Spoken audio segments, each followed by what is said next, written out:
నిలబడి సగౌరవంగా మన ఇండియన్ ఫ్లాగ్ ను ఎగరవేస్తూ గొప్పగా ఇండియా భారతీయతను చాటుకుంటూ ఉంటారు. సో అలాంటి పతాకాన్ని ఆవిష్కరించిన ఒక గొప్ప మహనీయుడు పింగళి వెంకయ్య గారు.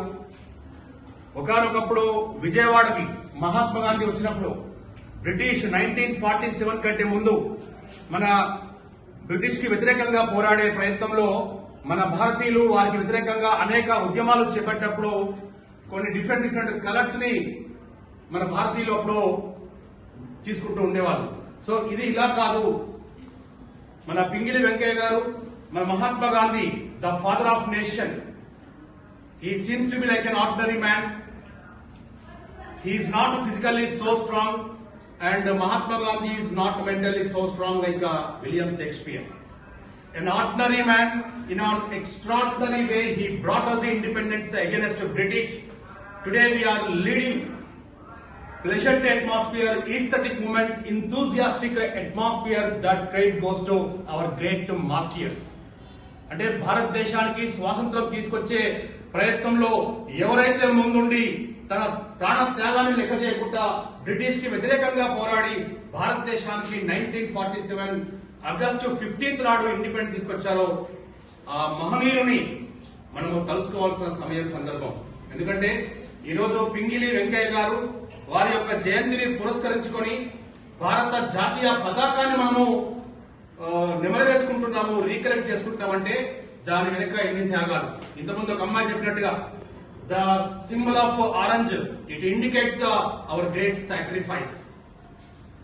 When we were struggling against British people for the sake of the independence, అప్పుడు మహాత్మా గాంధీ అంటాడు 1932లో భారతదేశానికి స్వాతంత్రం తీసుకొచ్చే ప్రయత్నంలో బ్రిటిష్ వారికి వ్యతిరేకంగా పోరాడే ప్రయత్నంలో మనము అహింసావాదాన్ని మాత్రమే ఒక ఆయుధంగా చేసుకొని ముందుకు పోవాలి, ఎక్కడా కూడా ఎలాంటి హింస జరగకుండా అన్నప్పుడు ఒక తెలుపు, ఒక వైట్ కలర్ అనేది మనం పావుల మీద ఎగరవేస్తూ ఉంటాం.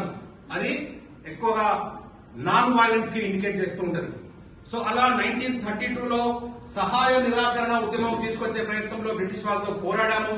But unfortunately we could not get rid of against British. The last but not the least అన్నట్టుగా Mahatma Gandhi when he was imprisoned in 1942 there was a slogan, while we were fighting against British, do or die.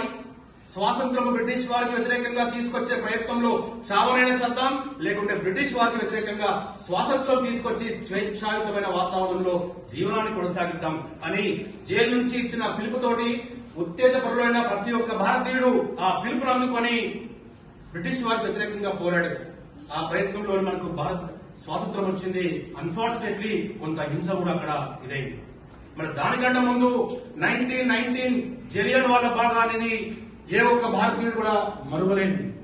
అది ఏప్రిల్లో జరిగింది. జలియన్ వాలా బాగ్ వందలాది మంది భారతీయులు general Dyer ఇచ్చిన ఒక హింసాయుతమైన call వల్ల చాలా మంది అసువులు బాశారు. 1927లో సైమాన్ కమిషన్ భారతదేశానికి వచ్చినప్పుడు ఆ సైమాన్ కమిషన్ లో ఏ ఒక్క భారతీయుని కూడా ప్రాతినిధ్యం లేదని తెలుసుకున్న Mahatma Gandhi Simon go back అని చెప్పాడు. ఇలా అనేక రకాల ఉద్యమాల ఫలితంగా ఎంతో వందలాది మంది తమ ప్రాణాలను త్యాగం చేశారు. ఈ రోజు పింగళి వెంకయ్య గారి యొక్క జయంతి వేడుకలను భారతదేశ వ్యాప్తంగా 2 తెలుగు రాష్ట్రాలు మాత్రమే కాదు, భారతదేశ వ్యాప్తంగా ఇండియన్ ఫ్లాగ్ యొక్క రూపకర్త అనే పేరుతోటి ఈ రోజు సగౌరవంగా మనము ఇండికేట్ చేస్తున్నాం. ఇక్కడ ఆరెంజ్ అనేది మీరు అన్నట్టుగా ప్రతీకకు, ఆత్మ బలిదానానికి ఇండికేషన్ అయితే స్వేచ్ఛాయుతమైన నాన్ వైలెన్స్ కి ఇండికేషన్ వైట్ కలర్ అయితే ఇక్కడ గ్రీన్ అనేది బ్యూటిఫుల్ ఎన్వైరన్మెంట్, ఆ బ్యూటిఫుల్ ఈకో సిస్టమ్, పర్యావరణము, పచ్చదనము వాటికి ఇండికేట్ చేస్తూ ముందుకు పోతుంటారు. సో ఇంత మంచి అవకాశం కల్పించిన చంద్రమౌళి సార్కి, ప్రిన్సిపాల్ గారికి మరియు స్టాఫ్ మెంబర్స్ కి on behalf of you blood